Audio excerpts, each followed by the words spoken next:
ጀምረናል። ዛሬ እንደው ባለፉት ሳምንታት ስላይዶችም ፒክቸሮችም ስላላሳየው እንደው ስላይዶችንም ፒክቸሮችንም ብታሳየን የበለጠ ለመረዳት ለማስተዋወስ ይጠቅመናል የሚል ገንቢ አስተያየትም ስለሰማው ትክክለኛም ስለሆነ ዛሬ በተለይ ከቁጥር 5 እስከ ቁጥር 27 28 አካባቢ ያለውን እንደ ሪቪዥን ቶሎ ብዬ ሄድበታለሁ። የተወሰነ ማፖችንና ቴብሎችን እየተጠቀምን እናያለን as a way of revision። ከዛ በኋላ በሚቀጥለው ሳምንት ደግሞ ስለ አንጢዮኮስ ኤጲፋነስ ዘ4 የጀመርነው እንቀጥላለን። ስላይዱን ዲስፕሌይ ቢያደርጉልኝ ጌታ ይባርክ ሳሚ።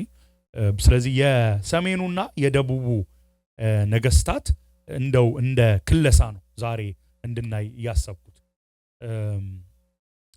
የሚቀጥለው ስላይድ ላይ እንሂድና ማፑ ተቀምጧል። ሶ ምዕራፍ 11 በተለይ መጀመሪያ ላይ የሚናገረው ቁጥር 2 ቁጥር 3 ቁጥር 4 ላይ መጀመሪያ የፐርሺያን ነገስታት ታሪክ ይነግረንና ከዛ አሌክዛንደር ዘ ግሬትን ይነግረንና ልክ ቁጥር 5 ዛሬ እንዳልኩት ቁጥር 5 ጀምሮ ያለውን ነው ሪቫይዝ የምናደርገው ለአራት ይከፈላል ይላልና እዛ ጋር ማየት እንደምትችሉት ወደ ግሪን ከለር አረንጓዴ ቀለም ያለው የሰሜኑ መንግስት ነው። ሶሪያ ትታያቸዋለች፣ ሲሪያ፣ ኢራቅን፣ ኢቭን ቱርክን፣ ኢራንን፣ ኡዝቤኪስታንን፣ አፍጋኒስታንን፣ ፓኪስታንን እስከ ህንድ እስከ ቦርደር ድረስ በተለይ መጨረሻ ላይ አንጢዮኮስ ኤጲፋነስ ዘ4 በነገሰበት ዘመን እስከዛ ድረስ የሰፋ መንግስት ነው። መሀል ላይ ኢየሩሳሌም ትታያቸዋለች። በአረንጓዴው ኢየሩሳሌም የምትታያቸው ይመስለኛል። ትታያለች አይደል ኢየሩሳሌም? እሺ ከለሩ እዚህ ጋር አረንጓዴ ነው የምታዩት። አረንጓዴ የሆነው ምክንያቱም ይሄ በተለይ ወደ እዚህ ምዕራፉ ላይ ከ21 ጀምሮ ያለው ከኖርዘርን ኪንግደም በታች ገብታ ስለነበረ ነው። ከታች ካያችሁ ደግሞ ግብጽ ትታያለች፣ ቶለሚ። ከላይ ደግሞ ካሳንደር፣ ሊሲማከስ ይታያሉ። እነሱ በተለይ ከኢየሩሳሌም አንጻር በእነዚህ ዓመታት ውስጥ ብዙ ሮል ስላልነበራቸው ለዛ ነው እዚህ ክፍል ላይ ያልተጻፉት። እኛም ማናተኩረው የደቡቡና የሰሜኑ ስንል አያችሁ ከኢየሩሳሌም አንጻር ነው ስላቸው የነበረው ደጋግሜ። ለዛ ነው ግብጽ ከእስራኤል ከኢየሩሳሌም በታች ትገኛለች። በተለይ መቀመጫውን የሰሜኑ መንግስት ሶሪያ ላይ ስላደረገ አንጾኪያ ውስጥ ስላደረገ ያንን ያሳያል። በኋላ ላይ በጣም ሲሰፋ ታያላችሁ፣ በጣም ትልቅ ሲሆን ታዩታላችሁ። አጀማመሩ ግን እንደዚህ እንደምታዩት ሰፊ አልነበረም። የሚቀጥለው ስላይድ ላይ እንሄድና ነገስታቶቹን ቴብል ማየት እንችላለን እና ወደ 14 ነገስታት ነው ቴብሉ ላይ ያሉት። ከፈለጋችሁ ስላይዱንም ልልክላችሁ እችላለሁ። እሱ ላይ ብዙ ትኩረት አታርጉና እኔ ጋር እያደረጋችሁ መለስ እያለን ወደ ስላይዱም እያየን የመጀመሪያው ንጉስ የግብጽ ቶለሚ አለ፣ የደቡቡ ከዛ ደግሞ የሰሜኑ መንግስት አለ። አያችሁ የመጀመሪያው ንጉስ የተጻፈው ቶለሚ the first ሶተር የሚል ነው። የነገሰው በ323 ነው የነገሰው እና ከዛ በኋላ ቶለሚ the second ቶለሚ the third ቶለሚ the fourth the fifth the sixth እያለ ሲወርድ ታያላችሁ። 6 ነገስታት ታያላችሁ። በሚቀጥለው ሳይድ ደግሞ ስንት ታያላችሁ? ወደ ከሴሉከስ ጀምራችሁ ወደ 8 ታያላችሁ። እዚህ ጋር 14 ነገስታት ተቀምጠዋል። መጽሐፍ ቅዱሳችን ስለ 13ቱ ይናገራል። በጣም ነው ይገርመኝ። ቁጥሮችን ይታያቸዋል። ቨርሶቹን ብዬ አስቀምጬላችኋለሁ። ከቁጥር 5 ጀምሮ እስከ ቁጥር 35 ድረስ ስለነዚህ 13 ነገስታት ይናገራል። አንጢዮኮስ the first ሶተር ከሚባለው በስተቀር ስለነዚህ እንዳለ ነገስታት ይናገራል። አንድ ነገር ቆም ብለን እንድናስብ እፈልጋለሁ። ከዚህ በፊትም ደጋግሜ ብያለሁ፣ ግን በጣም በእውነት እኔ በጣም ስለሚያስደንቀኝ ነው፣ ሁላችንም መደነቅ ስላለብን። ዳንኤል ይህንን ራእይ ያየው በ536 ነው። አስቡት፣ በ536 የቶለሚ the first የነገሰበትን ጊዜ ስትመለከቱ የ213 ዓመት ገደማ ልዩነት። በ213 ዓመት በኋላ ስለሚነግስ ንጉስ ከዛ በኋላ እስከ አንጢዮኮስ the4 በተለይ ዛሬ በጣም ያተኩራል እስከ 163 ቢሲ አካባቢ። በእነዚህ ቁጥሮች መካከል በ5 እና በ35 መካከል በእነዚህ 21 ቁጥሮች መካከል ወደ 160 ዓመታት ታሪክ ተጽፏል። አንዳንዱ ቦታ ላይ አይደል ስለ ልጆቻቸው ሲጋቡ ሲሞቱ ምናምን የሚለውን ጨምሮ ማለት ነው። እንዴት ዳንኤል ሊያውቅ ይችላል? አንዳንድ ነገሮች እኮ ምን ገምታቸው ነገሮች አሉ አይደል? እናይና ታሪክን ሁኔታ ያለፈን ታሪክ እናይና አሁን ያለውን ሁኔታ እናይና የዛሬ 10 ዓመት 20 ዓመት የሚሆኑትን ነገሮች እኮ ልንገምት እንችላለን። ግን ግሪክ የሚባል መንግስት ባልነበረበት የሆነች ትንሽ ኤሪያ ላይ ሰዎች በነበሩበት ዘመን ይሄን ነገር የተናገረ ይሄን ራእይ ያየ እሱ በማይኖርበት ዘመን እሱ ምናልባትም ከሞተ ከ210 ዓመት በኋላ ሊሆን ያለው ኢን ዲቴል በኋላ አፕሊኬሽኑ ላይ ይመጣል። በጣም ልንደነቅ ይገባል በእውነት አንዳንድ ነገር የእግዚአብሔር ቃል መጽሐፍ ቅዱስ የእግዚአብሔር ቃል ነው ስንል ሪሊ የእግዚአብሔር ቃል ነው የሚለውን እናምናለን ነው። ምን ያህል ነው የምናምነው? ከንግግር ባለፈ ከስብከት ከመዝሙር ባለፈ ይሄ የእግዚአብሔር ቃል ነው የሚለውን ምን ያህል እናምናለን የሚለውን እንድናስባስባለን በኋላ ላይ እንደ አፕሊኬሽን። የእግዚአብሔር ቃል ነው ካለን ደግሞ ምን ያህል ነው የምንወደው፣ ምን ያህል ነው የምናምነው፣ ምን ያህል ነው የምንታዘዘው። እና ዳንኤል በሰሜንና በደቡብ ከኢየሩሳሌም አንጻር ሊኖሩ ስላሉ ስለ 13 ነገስታት በጣም በሚያስገርም ዲቴል ተናግሯል። ወደሚቀጥለው ስላይድ እንሂድና ቁጥር 5ን አውጥተን እናንብብ። ዳንኤል 11 ቁጥር 5ን እናንብብ። እንዲህ ይላል በአዲሱ ትርጉም፣ የደቡቡ ንጉስ ይበረታል፣ ነገር ግን ከጦር አዛዦቹ አንዱ ከእርሱ የበለጠ የበረታ ይሆናል፣ ግዛቱም ታላቅ ይሆናል። የደቡቡ ንጉስ ይበረታል፣ ነገር ግን ከጦር አዛዦቹ አንዱ ከእርሱ የበለጠ የበረታ ይሆናል፣ ግዛቱም ታላቅ ይሆናል። ለቀድሙ ስላይድ እንመለስና ስላይዱ ላይ የንጉሶቹን ስም አስቀብጬበታል። የደቡቡ ንጉስ በቅንፍ ሰብይ ቀጥሎ ያለው ማፕ ያለበት ማለት ነው። የደቡቡ ንጉስ ቶለሚ the first ሶተር ይበረታል፣ ነገር ግን ከጦር አዛዦቹ አንዱ ሴሉከስ the first ኒካቶር ከሱ የበለጠ የበረታ ይሆናል፣ ግዛቱም ታላቅ ይሆናል ይላል። ማፑን ተመልከቱልኝ። ቶለሚ the first ሶተር የሚገዛበትን አያችሁት? በጣም ትልቅ የምትሉት ሪጅን አይደለም፣ ግን ከርሱ ጋር የነበረ ምናልባትም ከሱ ስር ሆኖ ወታደሮቹን ይመራለት የነበረ ሰውዬ ከሰሜን ተሰዶ ወደ ግብጽ መጥቶ የነበረው በኋላ ግን ወደ ንግስና የወጣው በ313 ሴሉከስ የተባለው የጦር አዛዡ ከሱ የበረታ ይሆናል፣ ግዛቱም ታላቅ ይሆናል ይላል። ማፑን እዩ። ሴሉከስ የሚገዛውን እዩ። በኦሬንጅ የተቀመጠው በግሪን የተቀመጠውን ተመልከቱ። ቶለሚ የሚገዛው የትኛው ይበልጣል? በስፋት ይበልጣል አይደል? ኦር ምንም መለካት አያስፈልግም። look at the accuracy ከርሱ የበለጠ የበረታ ግዛቱ ታላቅ ከርሱ ግዛት የበለጠ ይይዛል ይላል። እና ይሄ ሰው ሴሉከስ the first የተባለው አንቲጎነስ የተባለውን ጀነራል ሸሽቶ ነው ሄደው። እሱን ሸሽቶ ቶለሚ ጋር ይሄዳል። ቶለሚ ከስሩ ይይዟል። ይሄን ታሪክ በፊት ስለነገርኳችሁ ብዙ አልደግሞ። ከዛ በኋላ ሄደው ተዋክተው አንቲጎነስን በ312 ነው የሚያሸንፉት። ከዛ በኋላ ሴሉከስ መግዛት ይጀምራል። እንደውም በ300 ቢሲ አካባቢ እንደውም ይገለዋል አንቲጎነስ። እና ዳንኤል አስቀድሞ ባየው ራእይ ይሄንን ይናገራል። የደቡብ ንጉስ ቢበረታም ከሱ ስር የነበረው አዛዥ ግን ከሱ የበለጠ እንደሚበረታ ከሱ የበለጠ ግዛት እንደሚኖር ታሪክን ሄደን ማፑ ላይ እንኳን ስንመለከት በግልጽ ይነናል። እሺ ወደሚቀጥለው ስላይድ ቁጥር 6ን እናንብበው። ከጥቂት ዓመታት በኋላ አንድነት ይፈጥራሉ ሰሜንና ደቡብ። የደቡቡ ንጉስ ሴት ልጅ ስምምነት ለማድረግ ወደ ሰሜኑ ንጉስ ትሄዳለች፣ ነገር ግን ኃይሏን ይዛ መቆየት አትችልም። እርሱም ሆነ የእርሱ ኃይል አይጸናም። በእነዚያ ቀናት እርሷ ከቤተ መንግስት አጃቢዎች ከአባቷና ከደጋፊዎች ጋር አልፋ ትሰጣለች። 6 በአዲሱ ትርጉም ይሄንን ነው።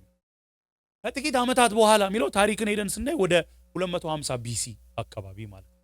በዛ ዘመን ምን ይፈጥራሉ? ስምምነት አላያንስ ይፈጥራሉ። ምን አይነት አላያንስ? የደቡቡ ንጉስ በቅንፍ አስቀምጫለሁ ቶሎሚ the second ፊላደልፈስ ሴት ልጁን በርኒስ የተባለችው በአማርኛ በርኒቄ ሚስት አድርጎ ለሰሜኑ ንጉስ ይሰጣል። ሰሜኑ ንጉስ ማን ነው?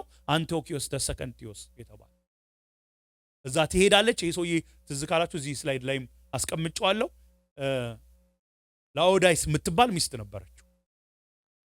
ከዛ በኋላ ግን የደቡቡ ንጉስ ቶሎሚ the second ልጄን አግባ፣ ከዛ በኋላ ከልጅ ጋር የምትወልዱት ልጅ መንግስትህን ይገዛል ስላለው ስላስገደደው ሚስቱን ይፈታታል። እና እሷ የተወሰነ ሀብት ተሰጥቷት የሆነ ቦታ ትሄዳለች። ከዛ በኋላ በርኒስ አንቶኪዮስ ዘሰከንድን ታገባለች፣ ልጅ ይወልዳሉ። ግን በ246 አካባቢ አባትየው ቶሎሚ ዘሰከንድ ይሞታል። እሱ ሲሞት ምን ያደርጋል አንቶኪዮስ? መጀመሪያውም ሰውየው አስገድዶኝ ነው ያገባውሽ ይላትና ይፈታታል። ወደ ማን ይመለሳል? ወደ ላውዳይስ ይመለሳል። ከዛ እሷ ባሏንም ታስገድላለች፣ በርኒስ የተባለችውንም ሴት ታስገድላለች፣ ወልደውት የነበረውን ልጅ ታስገድላለች። ልክ እዚህ ጋር ክፍሉ እንደተናገረ ዳንኤል አስቀድሞ እንደተናገሩ ታሪኩን ሄደን ስንመራ ቁጥር 7 ከዘመዶቿ አንዱ ይላል የሚቀጥለው ስላይድ ላይ። ከዘመዶቿ አንዱ ቁጥር 7 ስፍራውን ሊይዝ ይነሳል፣ የሰሜንን ንጉሥ ሰራዊት ይወጋል፣ ምሽጎቹን ጥሶ ይገባል፣ ከነርሱ ጋርም ተዋግቶ ድል ያደርጋል። ከዘመዶቿ አንዱ የማን ዘመድ? የበርኒስ ዘመድ፣ የተገደለችው ዘመድ ይለናል። ወንድሟን ታሪክ ሄደን ስንመረምር ቶሎሚ ዘሰርድ ይነግሳል። ከዛ ሄዶ ሰሜኖቹን ይዋጋል፣ ያሸንፋቸዋል። ላውዳይስ የተባለችውን ሳይቀር ያስገድላል። ልክ ዳንኤል እንደተናገረ ከዘመዶቹ አንዷ ይላል ሄደን ታሪክ ስንመረምር ወንድሟን። ከዛ በኋላ ደግሞ የሰሜኑ ንጉሥ ሴሉከስ ዘሰከንድ የደቡቡን ንጉሥ ግዛት ይወራል። ነገር ግን አፈግፍጎ ወደ ገዛ ሀገሩ ይመለሳል። ሄዶ የሰሜኑ ንጉሥ የደቡቡን መውጋት ይጀምራል። ከሆነ ጊዜ በኋላ ስላልቻለ ይመለሳል። ይሄ ሴሉከስ ዘሰከንድ ማለት ለአውዳይስ የወለደችው ልጅ ማለት ነው። ለቅድም ላነበብነው ንጉሥ ለአንቶኪዮስ ዘሰከንድ የወለደችለት የነበረው ማለት ነው። የሆነ ጊዜ ኃይል ያገኝና ያኔ መጀመሪያ ልጅ ስለነበረ ነው ኃይል ያገኝና ወርዶ የደቡቡን ንጉሥ ይወጋዋል ይላል። እኔ ይህንን ተናግሮ ሪሊ ታሪክ ስንመረምር ይሄ ሀፕን ሲያደርግ እናያለን። የሚገርመው ነገር ከዛ ወንዶች ልጆቹም ለጦርነት ይዘጋጃሉ። የሰሜኑ ንጉሥ ወንዶች ልጆቹ እስከ ጠላት ምሽግ ደርሰው የሚዋጉና ሊቋቋሙት የማይችል ጎርፍ የሚጠራርቅ ሰራዊት ይሰበስባሉ ይላል። ሄደን ስንመረምር የእውነት ሁለትም ልጆች፣ የመጀመሪያው ልጅ ሴሉከስ ዘሰርድ የተባለው ለ3 ዓመታት ያህል ይገዛል። ከዛ እሱ በድንገት ይሞታል። የሱ ወንድም ታናሽ ወንድሙ አንቶኪዮስ ዘ3 ዘ ግሬት፣ ስለሱ ብዙ ክፍል አንብበናል። ትዝ ካላችሁ ከቁጥር 10 እስከ 19 ድረስ ስለሱ ነው በስፋት የሚያወራው። እነዚህ ሁለት ነገስታት የሰሜኑ ንጉሥ የሴሉከስ ዘሰከንድ ልጆች የሆኑት ወንዶች ልጆቹ ሄደው ታሪክ እኮ ሚለንን ነው እዚህ በቅንፍ በቅንፍ ያስቀመጥኩላችሁና ከታች ያስቀመጥኩላችሁ። ሄደው ይዋጋሉ ልክ ዳንኤል እንደተናገረ። እሺ የሚቀጥለው ቁጥር የሚቀጥለው ስላይድ ነው። ከዚያም የደቡቡ ንጉሥ በቁጣ ወጥቶ የሰሜኑን ንጉሥ ይወጋል። የሰሜኑ ንጉሥ ታላቅ ሰራዊት ቢሰበስብም ይሸነፋል። የደቡቡ ንጉሥ ማን ነው ብለን ታሪክ ስንመረምር ቶሎሚ ዘ4 ፊሎፓተር የተባለው ከማን ጋር ይዋጋል? ቅድም ካወራ ነው ከአንቶኪዮስ ዘሰርድ ዘ ግሬት ጋር ይዋጋል። አንቶኪዮስ ዘሰርድ የሰሜኑ ንጉሥ ብዙ ወታደሮች ነበር። ታሪክም ሄደን ስናይ የሚበልጥ ሰራዊት ነው ይዞ የነበር። የደቡቡ ንጉሥ ያነሰ ወታደሮች ቢኖሩትም ያሸንፋል። አያችሁ፣ የደቡቡ የሰሜኑን አሸነፈ ብቻ እኮ አይደለም ይላል። ዲቴሉን አስቡ። የደቡቡ ከሰሜኑ ጋር ሲዋጋ የሰሜኑ የበለጠ ሰራዊት ነበረው፣ ግን የሰሜኑ ይሸነፋል። ዳንኤል አስቀድሞ ብዙ ዓመታት በፊት 300 ምናምን ዓመታት ተናገረ። እንደውም ታሪክን መልሰን ስንመረምር አንቶኪዮስ ዘሰርድ የተባለው ከ15 ዓመታት በኋላ ተመልሶ ሉዝ ያደረገውን ሪጅን ሪጌን ያደርጋል። በተለይ ኢየሩሳሌምን፣ እስራኤልን፣ ፓለስታይንን እየጨመረ ማለት ነው። ስለዚህ ክፍል ቁጥር 13 ላይ በደንብ ነው የሚነግረን። የሰሜኑ ንጉሥ ከመጀመሪያው የሚበልጥ ታላቅ ሰራዊትን ያሰባስባል። ከብዙ ዓመታትም በኋላ በትጥቅ እጅግ ከተደራጀ ታላቅ ሰራዊት ጋር ተመልሶ ይመጣል። ከብዙ ዓመታት በኋላ ይለናል። ታሪክ ሄደን ስንመረምር 15 ዓመታት። ከ15 ዓመታት በኋላ ቶሎሚ ዘ4 ስለሚሞት ልጁ ደግሞ የቶሎሚ ዘ4 በዛ ጊዜ እድሜው 4 አንዳንዶቹ 6 ዓመቱን ይላሉ። ስለዚህ ገና ስልጣን አልያዘም። የሆነ ጀነራል ነው የሚመራው የነበረው። ይህን ክፍተት ስላየ ከ15 ዓመት በኋላ ብዙ ወታደሮችን ይዞ ይመጣል። ከዛ ሄዶ ያሸንፋል። ዳንኤል የተናገረ በራእይ ያየው ይሄ ሲሆን እያሰብን ነው። ዲቴሎቹ እኔ በእውነት በጣም ነው የሚያስገርሙ ዲቴሎቹ። ቁጥር 17 ስለ አንቶኪዮስ ተሰርድ ነው የሚናገረው። በመንግስቱ ያለውን ሰራዊት ሁሉ ይዞ ለመምጣት ይወስናል።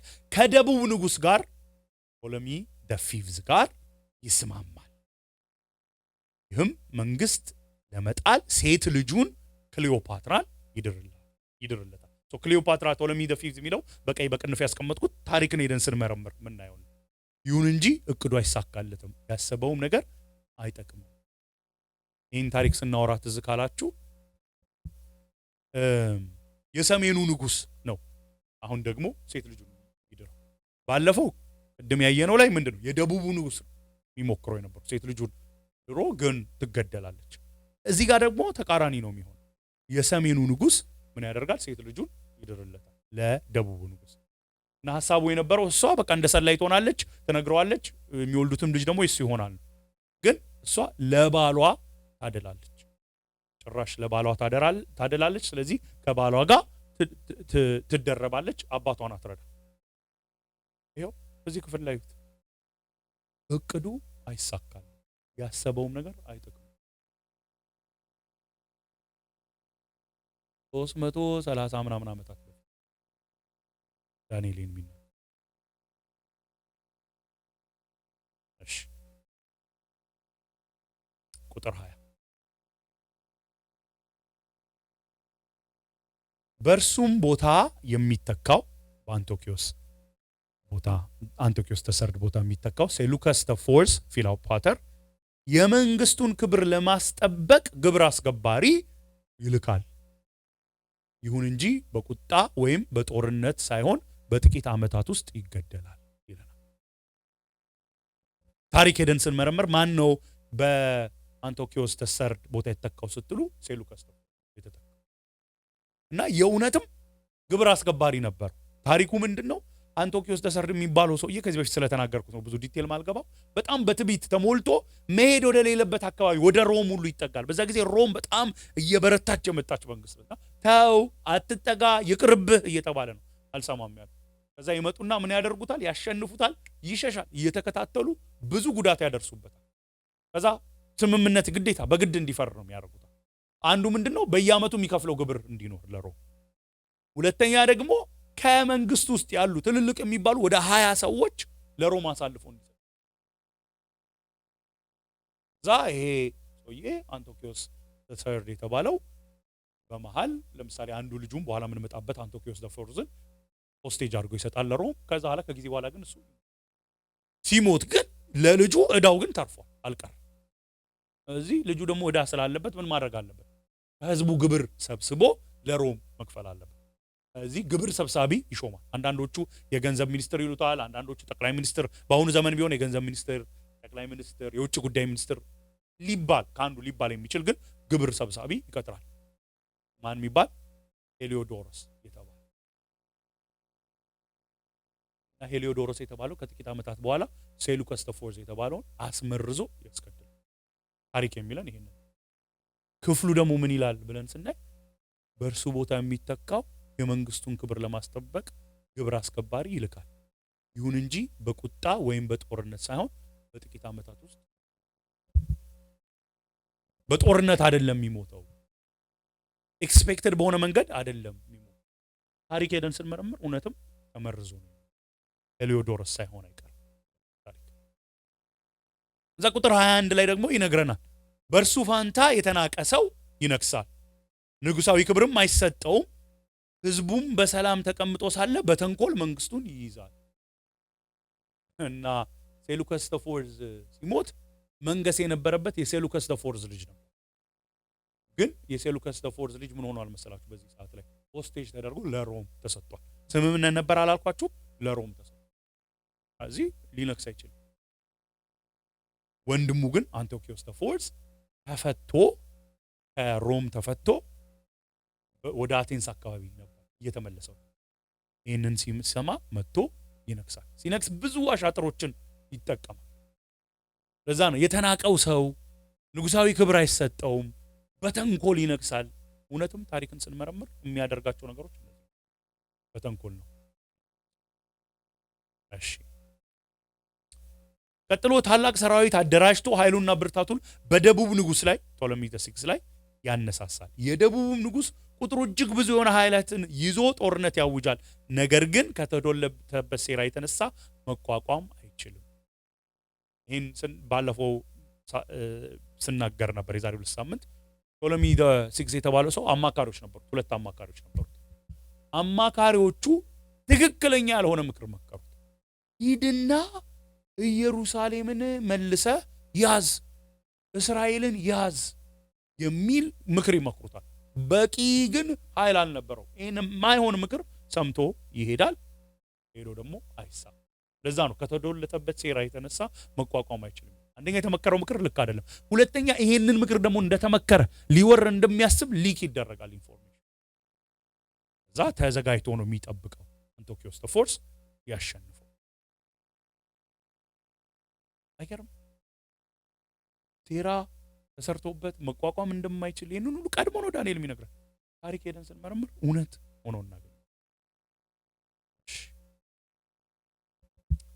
አይኖ ቶሎ እየሄድኩ ነው፣ ሪቪዥን ስለሆነ ላሰለቻችሁም ስለማልፈልግ ከዚህ በፊትም ያየነው ስለ ሞር እንደው አፕሊኬሽን ላይ እንድናተኩር እዛም አልፈን ደግሞ መጨረሻ ላይ በፊት ከምንወስደው ጊዜ የበለጠ ወስደን እንድንጸልይም ስለማስብ ነው።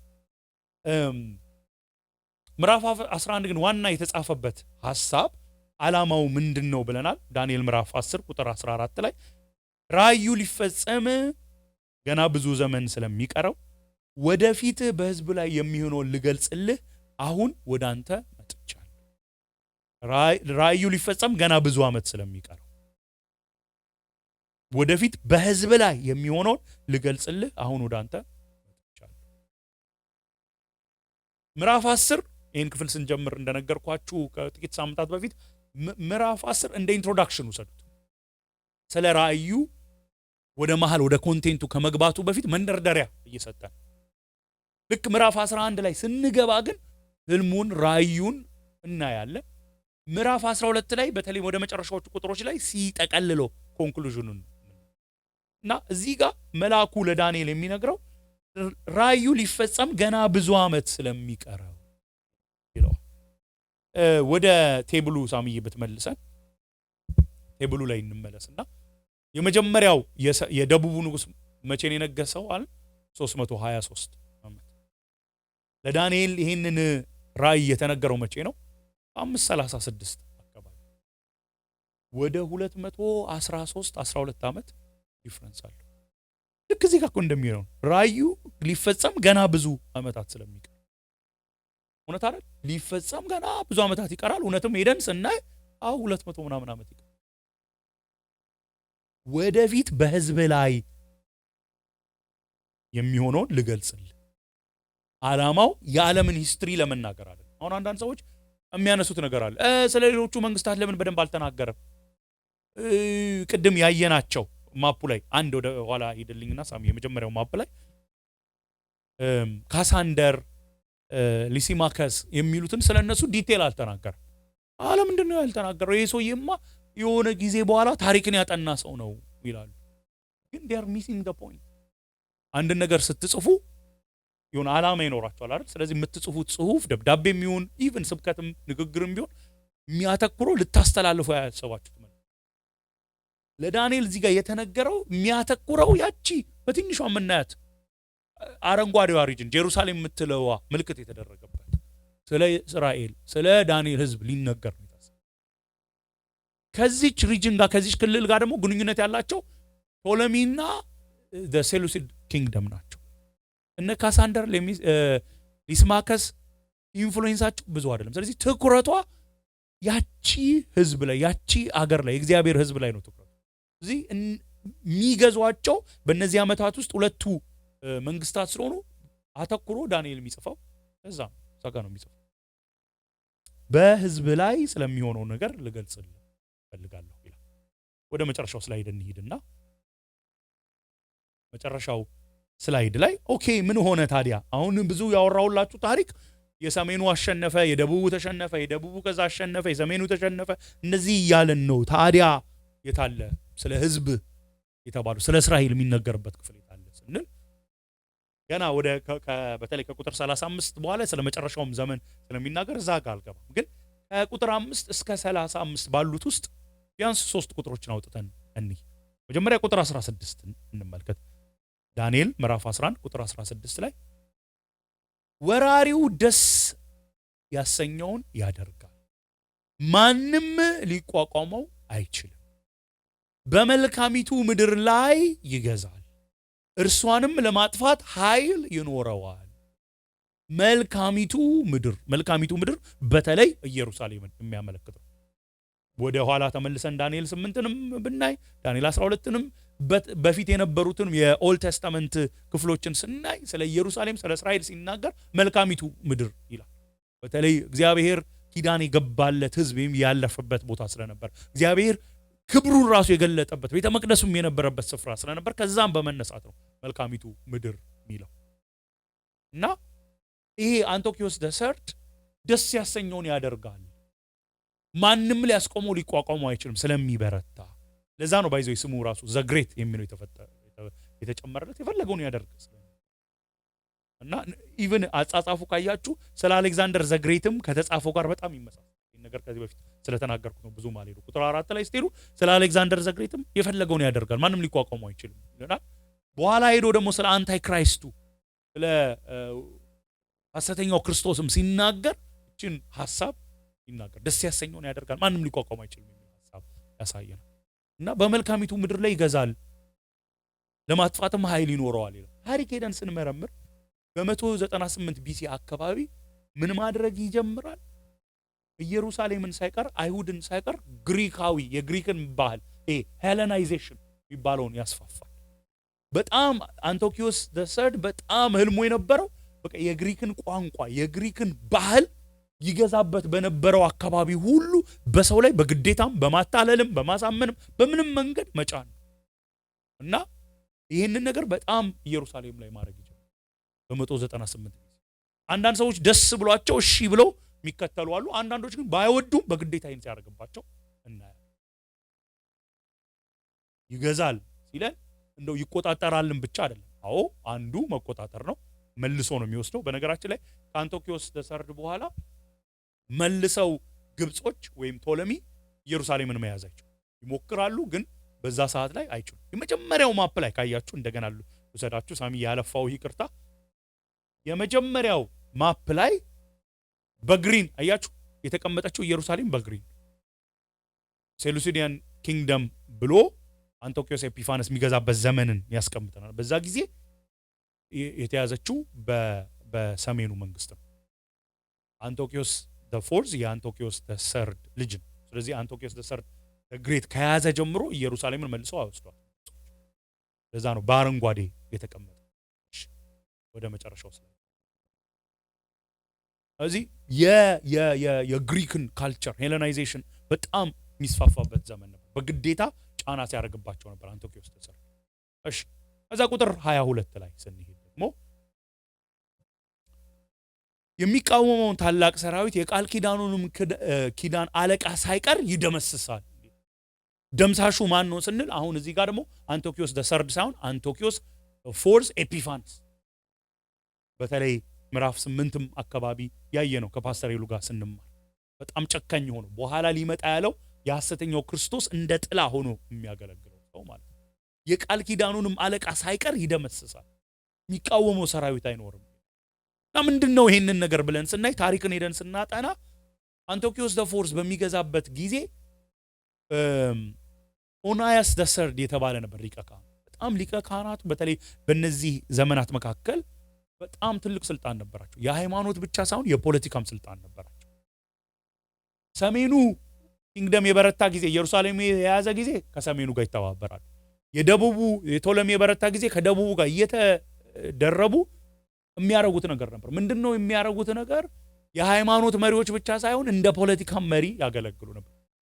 በተለይ ቶለሚዎች ግብጾቹ በሚገዙበት ጊዜ መብት ይሰጧቸው ነበር። ብዙ ይሄ ባህላቸውን አይጭኑባቸውም ነበር። በቃ እንደፈለጋቸው አድርጉ ግዙ ብለው ይፈቅዱላቸው ነበር። ሰሜኖቹ ግን ሲመጡ እና አንቶኪዮስ ዘ ሰርድ አንቶኪዮስ ዘ ፎርዝ ሲመጡ እነሱ ግን ቅድም ብያቸው ያለ ሄለናይዜሽን የነሱን ባህል መጫን ስለሚፈልጉ እንደፈለጉ እንዲገዙ አይፈቅዱላቸው እና ይሄ ኦናያስ ዘ ሰርድ የሚባለውን ሰውዬ አንቶኪዮስ ዘ ፎርዝ ያባረዋል። እንዴት አድርጎ ነው የሚያባረው? ጄሰን የሚባል ወንድም አለው ኦናያስ ተሰር። ጄሰን የተባለው ጉቦ ይሰጠዋል። ጉቦ ሲሰጠው ኦናያስ ተሰርድን ያባረዋል እና ጄሰን የተባለው በሱ ቦታ ሊቀ ካህን ይሆናል። ሃይማኖት የፖለቲካ መሪ ሆነ። የጉቦ ተቀባይ ነገር ደግሞ ችግሩ ምንድነው? ነገ ደግሞ የተሻለ ጉቦ የሚከፍለው ካገኘ ምን ያደርጋል? የተሻለ የሚከፍለውን ይቀበልና ደግሞ የዛኛውን ያባረዋል። ስለዚህ ሜኔላውስ የተባለ ከዚህ በፊት ነግሬያቸዋለሁ ከአሮን ቤተሰብ ከሌዋዊ ያልሆነ ሰውዬ ጉቦ ይሰጥና እሱ ሊቀ ካህን አንቶኪዮስ ዘፎርስ ይሄንን ሰውዬ ሊቀ ካህን ይሄን ሰውዬ ሊቀ ካህን በሚያደርግበት ጊዜ ኦናያስ ዘሰርድ የተባለው ሰው በጣም ነው የሚቆጣው። ለምን ስልጣን የተወሰደብኝ ሳይሆን ሞር በተለይ የግሪክን ባህል እያመጡ እየጫኑብን ነው። አይሁዶች ደግሞ አስቡ ለባህላቸው የተለየ ነው የእግዚአብሔር ሕዝብ የሚሉ ናቸውና ለአሕዛብ ያላቸውን አስተሳሰብ አስቡ አይደል? በኋላ እነ ጴጥሮስን እንኳን ታዩ የለ እንዴት ይቸገሩ እንደነበር። የአሕዛብን ባህል እያመጡ እየጫኑብን ነው ብሎ በጣም ይሄን ነገር አይደግፍም ነበር፣ ይቃወም ነበር፣ ብዙ እንቅስቃሴ ያደርግ ነበር። እዚህ አስመርዘው ያስከድሉ። ለዛ ነው የቃል ኪዳኑ አለቃ ሳይቀር ይደመሰሳል ሲለን ኦናያስ ዘሰርድ በ170 ቢሲ ተመርዞ ተገደለ። ለምን ተመርዞ ተገደለ? ይሄ የግሪክን ባህል እኛ ላይ አይሁዶች ላይ እየጫኑብን ነው የሚል ተቃውሞ ያስነሳ ስለነበር ወደፊት በህዝብ ላይ የሚሆነውን ልገልጽልህ አሁን ወደ አንተ መጥቻለሁ የሚለው እንዳትረሱ። ቁጥር 16 ላይ እንደገና ቁጥር 22 ላይ ከዛ ደግሞ ቁጥር 28 የሰሜኑ ንጉስ ይለናል። በዚህ ሰዓት የሰሜኑ ንጉስ አንቶኪዮስ ዘፎርስ ኤጲፋነስ ነው። ብዙ ሀብት ይዞ ወደ ገዛ ሀገሩ ይመለሳል። ነገር ግን ልቡ በተቀደሰው ኪዳን ላይ ይነሳሳል፣ ክፉ ነገርም ያደርግበታል። ከዛም ወደ ገዛ ሀገሩ ይመለሳል። ሲመለስ የደቡቡን ተዋክቶ ሲመለስ ወደ ሀገሩ ሲመለስ ጎራ ይላል። ዳንኤል ምዕራፍ 1 ስንጀምር እንደዛ አይደል የሚጀምረው? ናቡከደነጾር ተዋክቶ እንደ ጎራ ብሎ አይደለ መጀመሪያ እነ ዳንኤልን ይዞ አይደል? ፓስተር እንደዛ እያልከ ነበር። እንደው እግረ መንገድ የሚለውን ቃል ተጠቀመ። እግረ መንገድ ነው መጀመሪያ መጥተው በ605 እነ ዳንኤልን የተወሰነ ነገር ይዞ ሄደ። እዚህ ጋርም ሲመለስ እግረ መንገድ በተለይ የሰማው ነገር ነበር። ይሄ ጄሰን የተባለው ሰውዬ በጉቦ ስልጣን ይዞ ከዛ እንደገና ደግሞ ሌላ ከሱ የበለጠ ጉቦኛ ሲመጣ ያጣው ሊቀ ካህኑ አንቶኪዮስ ዘፎርስ እኮ ሳይገደል አይቀርም እዛ የሚል ዜና ስለሰማ መልሶ ለመንገስ ሊቀ ካህን ለመሆን እንቅስቃሴዎች ያደርግ ስለነበር ያንንም ለማየት ያንንም ለማስቆም እግረ መንገዱን አለፍ ይላል እና አለፍ ሲል አለፍ እያለ የሚያደርገው ነገር በጣም ይዘገናል። 80,000 ሰዎች ነው የሚያስቀር በ169 ቢሲ።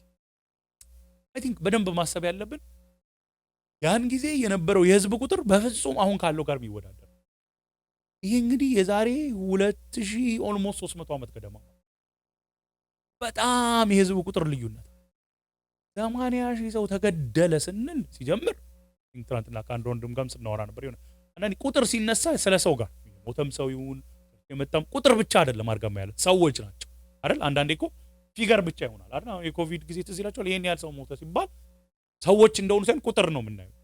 80,000 ሲል ቁጥር ሳይሆን ሰዎች ነው። 80,000 ሰዎች ያስገደሉ። ቤተ መቅደሱንም መጥቶ ነው ሄዶ በጣም ብዙ ነገሮችን የዘረፈ። በተለይ በዛ ዘመን ቤተ መቅደስ ውስጥ ከብር ከወርቅ የተሰሩ ነገሮች ስላሉ በጣም ብዙ። በኋላ ላይ የመቃባውያን ተቃውሞ ከ167 እስከ 160 ቢሲ አካባቢ የነበረው እንዲነሳ ካደረጉት ምክንያት አንዱ ይሄ ነው። ከሁለት ዓመታት በኋላ ነው የሚነሳው። ይሄ ብቻ አይደለም ምክንያቱ፣ ግን አንዱ ይሄ ተቃውሞ እንዲነሳ ያደረገው ይሄ ነው። እሺ፣ ስለዚህ ለዳንኤል መጥቶ በህዝብ ላይ የሚሆነውን እገልጽልሃለሁ ብሎት ቢያንስ ባነሳንባቸው 3 ቁጥሮች ላይ የሚነግረው ነገር አለ። ብዙ መከራ፣ ብዙ ችግር፣ ብዙ መገደል፣ ብዙ መዘረፍ በህዝቡ ላይ እንደሚደርስ ነገር በኋላም በተለይ እናያለን። ኤጲፋነስ ዘፎርስ በጣም ጨካኝ ነው። የሚያደርጋቸው ገና ብዙ ነገሮች እናያለን። አልፎም ደግሞ ሐሰተኛው ክርስቶስ የሚያደርገውን በተለይ ከእግዚአብሔር ህዝብ ጋር በተገናኘ የሚሉትን ለወደፊት እናያለን። ግን ዛሬ ቅድም ያልኳችሁ ወደ አፕሊኬሽኑ ልመለስና እዛ ላይ ላተኩር። ለዳንኤል ይሄን ራእይ ያየው በ536 እንግዲህ ባይ ነው እቺ 536 ብትሮ ይዛችኋታል አይደል? አትረሷት። ረሳታላችሁ ብትረሱ አይመስልም። በ536 ተነግሮት ከዛ በኋላ ግን ከብዙ አመታት በኋላ ከ200 ምናምን አመታት በኋላ ጀምሮ የሚደረግ እንደውም እኔ ካልኩሌት ሳደርግ ኦልሞስት እስከ 370 አመታት በኋላ ድረስ የሚደረግ ምክንያቱም የኤፒፋነስን ቴብሉ ላይ ብናደርገው ቴብሉ ላይ አርገመተው እንችላለን ሳሚ እስከ 163 አካባቢ ነው ኤፒፋነስ እንግዲህ የመራው። ስለዚህ ወደዛ ስትጨምሩ ወደ 370 አመት ገደማ 373 አመት ገደማ በኋላ ድረስ የሚሆነው ነው የተናገረው። አንዱ ምን ማር ሁለት ነገር እንድንይዝ ነው። ብዙ ነገር መማር እንችላለን፣ ግን ሁለት ፕሪንሲፕሎችን ወይም ሐሳቦችን እንድንይዝ ነው። አንደኛ መጽሐፍ ቅዱስ በእውነት እውነት ነው። አሁን እኔ እዚህ ጋር ቆሜ ስላልኩ አይደለም፣ በተደጋጋሚ ስለሰማ ነው አይደለም። ይሄንን በደንብ እንድንይዝ እፈልጋለሁ። አሁን አንዳንዱ የሚያጋጥመን ችግር ምናምናቸው ነገሮች አሉ አይደል? ለምን እንዳመንን ግን ለመናገር ያቅተናል። ለምሳሌ አሁን በቅርቡ አንድ ሰው ምን አለኝ፣ እኔ መጽሐፍ ቅዱስን በጣም አምናለሁ አነባለሁ፣ ወንድም የሥጋ ወንድም አለ እና ያ ሰው ግን መጽሐፍ ቅዱስን አንብብ ስለው በጣም ይጠቅማል ስለው አያምንም። እኔ እውነት መሆኑን በምን አውቃለሁ ይለኛል እና ምን ብዬ ልንገረው አለ። እና በጣም ለኔ በጣም እንደ ዌክ አፕ የሆነልኝ ፖይንት ለምን መሰላችሁ? አሁን እዚህ ጋር እርግጠኛ ነኝ እዚህ ያላችሁ መጽሐፍ ቅዱስ እውነት ነው ታምናላችሁ ብል የእውነት ታምናላችሁ። ግን ነገ ለሚጠይቁን ሰዎች እምናምነውን ለምንድን ነው የምናምነው ግን ማውቃለሁ። ተግባብተናል አይደለ? ምክንያቱም ጴጥሮስ እንኳን የሚነግረን አንደኛ ጴጥሮስ ምዕራፍ 3 ላይ የሚነግረን ነገር አለ አይደለ? በእናንተ ውስጥ ስላለው ተስፋ አይተው ሰዎች ሲጠይቋችሁ መልስን ለመስጠት ሁል ጊዜ የተዘጋጃችሁ ሁኑ። አፖሎጂያ በኋላ አፖሎጄቲክስ የሚለው ቃል የመጣበት ማለት ነው። እምናምነውን ለምን እንደምናምን እናውቃለን ወገኖች። በተለይ አሁን ከኛ በኋላ ያለው ጄኔሬሽን አንዲ ነው በቃ ብለን ምናሳምነው አይደለም። ሪዝን ስጠኝ ይሉናል፣ አሳምኑን ይሉናል። አሁን በጣም አንዱ ወጣቶች ጋር ያለ የሆነ እንደውም ፖድካስት እየሰማው ነበር። ኢቫንጀሊካል ሰርክል ብዙ ሰዎች እየወጡ ነው አሜሪካ ውስጥ። በተለይ ወጣቶች፣ በተለይ ወጣት ወንዶች እየወጡ ነው። በተለይ ይሄ ኮሌጅ የሄዱ በጣም ስማርት የሆኑ እየወጡ ነው። ለምንድን ነው ሲባል ብዙ ምክንያት ይቀርባል። አንዱ ሮል ሞዴል የሚሆናቸውም ሰው ስለማያይ፣ ሁለተኛ ስርዓት አልባስ እየሆንን ስለሆነ ብዙ ነገራችን አምልኳችንም ተግባራችን፣ ሶስተኛ ግን መልስ ስለማይሰጣ ለሚጠይቁን ጥያቄ ተገቢ የሆነ መልስ እንሰጣለን ነው። ክርስትና እኮ ኢትስ ሪዝነብል ታውቃላችሁ አይደል? ዝም ብለን የኛ እምነት እኮ የሆነ ውሸት ላይ የተመሰረተ አይደለም። በጣም እውነት ላይ የተመሰረተ ክህደት ነው። እውነት ላይ ያልተመሰረተው ታውቃላችሁ። ክህደት እውነትን ሰፕረስ ማድረግ ላይ ነው የተመሰረተው። ሮሜ እንደዛ አይደል የሚነግረን? እውነትን አፍነው በሚይዙ ነው የሚል። ኢቮሉሽን፣ ኤቲይዝም ምናምን እነሱ እኮ እውነትን ማፈን ላይ ነው። ክርስትና እኮ ሪሊ ሪዝነብል ነው። ሁሉ ነገር በእኛ አእምሮ ፊገር አውት ይደረጋል። ኦፍ ኮርስ ነው አምላካችን በእኛ አእምሮ ፊገር አውት የሚደረግ አይደለም፣ ግን it is reasonable።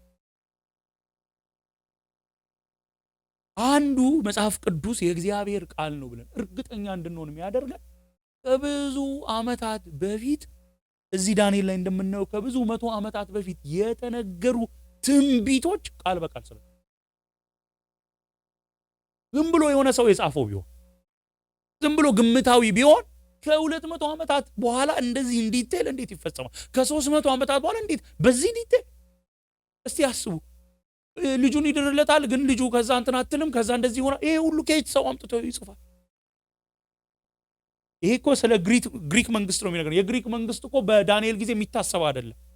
የፐርሺያ መንግስት እኮ ነው ያለው፣ አይታሰብ። ግሪክ እኮ ፓወርፉል ኔሽን አይደለችም። አሁን እኮ ተነስተን እኛ የዛሬ 40 ዓመት 30 ዓመት ቻይና ፓወርፉል ትሆናለች፣ ኢራን ትሆናለች ብንል እኮ የሚያስብለን ነገር አለ። ምንም የማትታወቅ ነገር ግን ጠርቼላችሁ ከ200 ዓመታት በኋላ እንደዚህ ትሆናለች ብል ይሄ ልዩ ነገር። ስለ ጌታችን ኢየሱስ ክርስቶስማ የተነገረውን ትንቢቶች የሚወለድበት ከድንግል መወለዱ፣ የሚወጣለት፣ ወደ ግብጽ መሰደዱ፣ ከስደት መመለሱ፣ ስለ አሟሟቱ ዲቴል ታውቃላችሁ። ዳዊት ከ1000 ዓመት በፊት ሲናገር ስለ አይ ቲንክ መዝሙረ ዳዊት 22 ላይ ስለ ክሩሲፊክሽን ተሰቅሎ መሞት፣ በዛ ጊዜ ሰው ተሰቅሎ አይሞትም አይታወቅም። ሮሞች ናቸው ያስጀምሩት። ዳዊት ከሞተ ከ500 600 ዓመታት በኋላ ነው ሰው መሰቀል ሁሉ የጀመረው። መሲሁ ግን ተሰቅሎ እንደሚገደል አይታወቅም። ክሩሲፊክሽን እንዴት እንደሚገደል የሚከፋፈሉት ልብስ እንዳለ እጀ ጠባቡን ደግሞ መከፋፈል እንደማይችሉ ታውቃላችሁ። ይሄ እንዳለ እንደተነገረ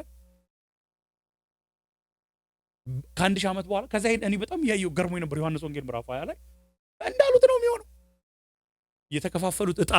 የተከፋፈሉት ልብስ አለ። ይሄ እጀ ጠባቡ መከፋፈል ስለማይችሉ ዕጣ ተጣጣሉ ይላል። ዕጣ ተጣጣሉ። ይሄ ዲቴል ከ1000 ዓመት በፊት ነው የተነገረው።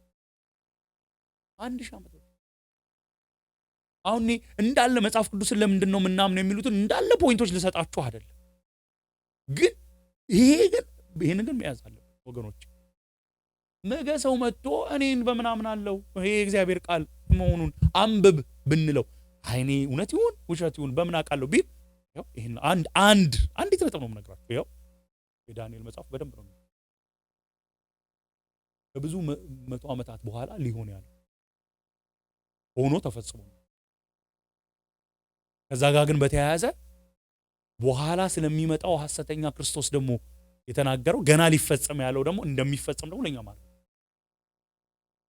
ምዕራፍ 11 ላይ ያሉት የመጀመሪያዎቹ 35 ቁጥሮች ቀጥለው ላሉት 13 ቁጥሮች ማረጋገጫዎች ናቸው። ከ36 ጀምሮ ስለ ሐሰተኛው ክርስቶስ ይናገራል። ይሄ ይሆን ወይ? አዎ ይሆናል። በምን ታውቃለህ? ይሄው ከላይ ያሉት 35 ቁጥሮች ይሆናል ብሎ ሆኗል። እግዚአብሔር ቃል ይሆናል ብሎ ከተፈጸመ ትራክ ሪከርድ ካለው ነገ ይሆናል ስላለው ደግሞ እናምናለን አይደል? ሰውን እንኳን እንደዛ አይደል የምናደርገው? ክሬዲብል የሆነን ሰው እንኳን እናምናለን። በዚህ ሰዓት እመጣለሁ ያለን ሰው ነገ በዚህ ሰዓት እመጣለሁ ሲል እናምነዋለን እኮ። ለምን ስትሉ አይ እስከ ዛሬ እንግዲህ ዋሽቶኝ አያውቅም ብላችሁ አያውቅም። አይ እንትና ዋሽቶ እንዳይሆን ሲባል አይ እኔን ሲዋሸኝ አላውቅም እንላለን። የእግዚአብሔር ቃል እኮ የተፈጸመው እስካሁን እንዳልተው ይፈጸማል የተባለው እስካሁን መፈጸም ያለበት ተፈጽሞ፣ ስለዚህ ነገ ስለሚፈጸመው ማረጋገጫ። ነገ እኮ ጌታ ኢየሱስ ይመጣል ስንል እንደው ዝም ብሎ የሞኝ እንትን አይደለም፣ የሞኝ አስተሳሰብ አይደለም። አይምሰላችሁ ወይ ኑሮ ምርር ስላለን እንደው መገላገያ ፈልገን አይደለም። እነ ካርል ማርክስ እንደሚሉት ሃይማኖት ለሰው እንደ ኦፒየም ነው፣ እንደ ማደንዘዣ ነው እንደሚሉት አይደለም። ለኛ ማደንዘዣችን አይደለም፣ ለኛ መዋሻችን አይደለም። በእውነት እኮ ጌታችን ይመጣል። ጴጥሮስ እኮ ይላቸዋል አይደለ? በግርማው እኮ ስላየነው ነው በክብር ይመጣል ስንል ተራራ ላይ ያየነው ቅምሻ አለ። ልብሱ እንደዛ ሲነጣ አይተናል። ፊቱ እንደዛ ሲያበራ አይተናል። ቅምሻ አይተናል።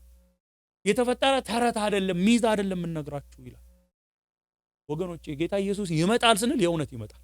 ታምናላችሁ? አዲስ ሰማይ አዲስ ምድር እንዳለ፣ ለኛ የተዘጋጀች ከተማ እንዳለች፣ አምላካችን ጌታችን እንደሚመጣ ታምናላችሁ? አዎ እናምናለን። ለምን? ይሄው እስካሁን የተናገረው ሆነ እኮ። ተላልፌ እሰጣለሁ ለጻፍት ለፈሪሳውያን፣ ከዛ ብዙ መከራ እንደሚደርስበት እንደሚሞት በሶስተኛ ቀን እንደሚነሳ ተናገረ። ተነሳ ያለው ሁሉ ሆነ። አሁን አትዘኑ፣ በእግዚአብሔር እመኑ፣ በእኔም እመኑ። መሄደው ምን ላዘጋጅ መኖሪያ፣ አባቴ ቤት ብዙ መኖሪያ ስፍራ አለ፣ ባይኖር ኖሮ ነግራችሁ ነበር።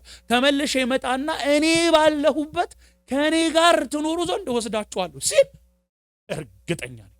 እኔ በእውነት 100% እርግጠኛ ነኝ። እናንተም እንደሆናችሁ ግን እንደው ለማስታወስ እርግጠኛ እኮ የእውነት እኮ ይመጣል ጌታችን። በክብር ነው የሚመጣው። በግርግም ሊተኛ አይደለም፣ ሊሳለቁበት አይደለም። ማን ነው በጥፊ የመታ ብለው ሊያሾፉበት አይደለም። እንደውም ቃሉ ሲነግረን ሲመጣ እንደውም ምንድን ነው የሚሉት? እኔ በጣም ይገርመኛል። ዮሐንስ ራእይ ምዕራፍ 7 ላይ ያለ ክፍል አለ። የጦር መሪዎች፣ መኮንኖች፣ ነገስታት፣ ኃያላን ብሎ ታይትል በቃ ብዛት ይነግርና እነዚህ ሁሉ ምን እንደሚያደርጉ ታውቃላችሁ? ይመጣ ሸሽጉን ብለው ዋሻ ውስጥ ይገባሉ። ተራሮችን ውደቅብን ይላሉ። ምን? እነማ? የጦር መሪዎቹ፣ ጀነራሎቹ፣ ነገስታቱ፣ ኃያሎቹ። ለምን? ሲመጣ በክብሩ በፊቱ መቆም ስለማይችሉ በዚህ ክብር ጌታችን ይመጣል ወገኖች።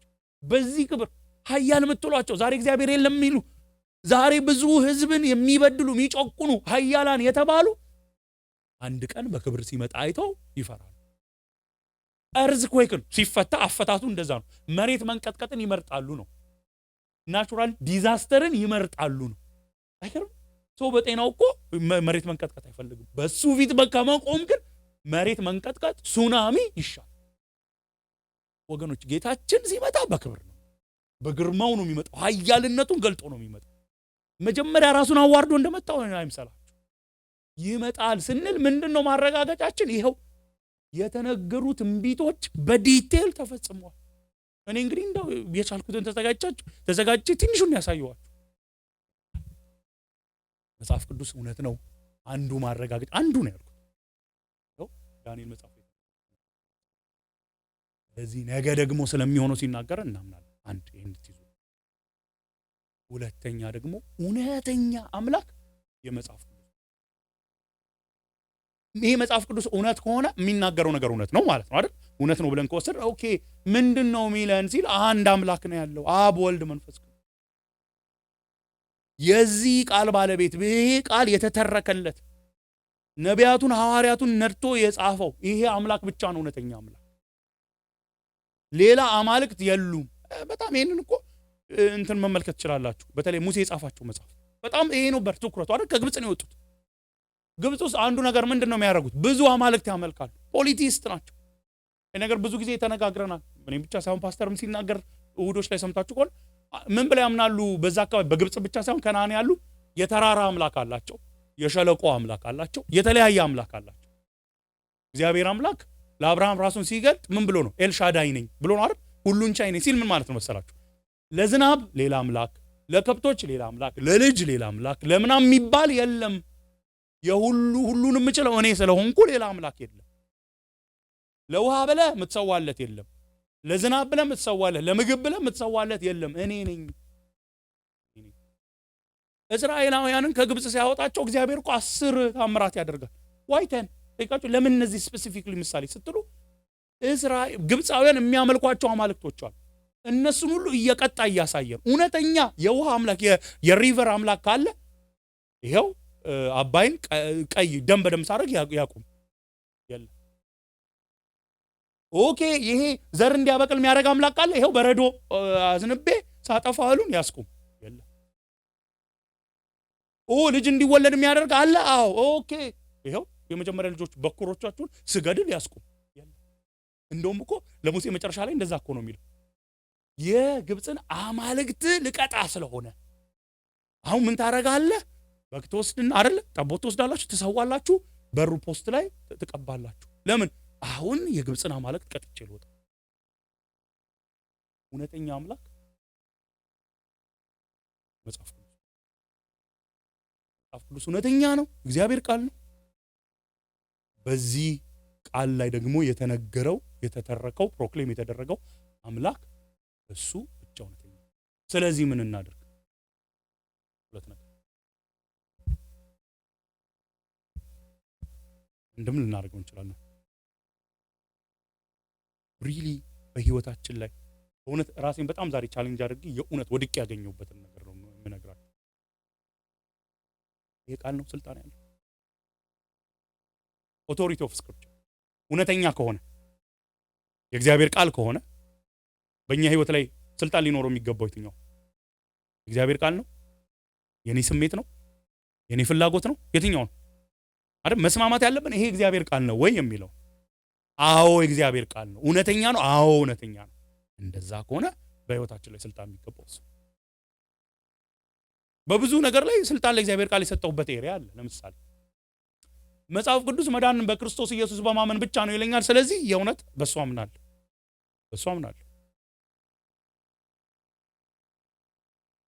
ማይነር ኤሪያ ኦፍ ማይ ላይፍ ላይስ ጥቃቅን የሆነውስ እናንተ ማታዩት የማያውቀው ብዙ ቢግ ዲል ያልሆነው ነገር ላይስ ስልጣን ያለው የእግዚአብሔር ቃል ነው። ጊዜን እንዴት ነው ማሳልፈው የሚለው ላይ ስልጣን ያለው ማን ነው?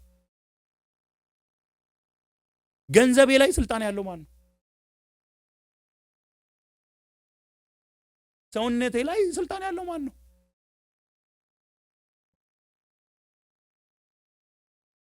ያልሆንኩትን በሆን በእግዚአብሔር ፊት በጣም በጣም ግብዝነት አይደል? የመጨረሻ ግብዝነት ልክ ስላልሆነ እናንተንም ስለማይጠቅማችሁ ደግነቱ ስለምታዩኝም ጭምር ሆነስቱ እንጂ የሆነ ትሁት ነው እውነት ነው እንዲባል አይደለም። ጌታ በሚያውቀው በጣም ኮንፍሮንት ስላደረገኝ ማን ነው የምመርጠው? ኢንተርቴይንመንት ላይ ስልጣን ያለው ማን ነው?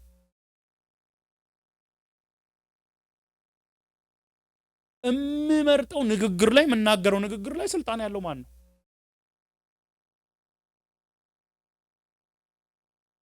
ገንዘቤ ላይ ስልጣን ያለው ማን ነው?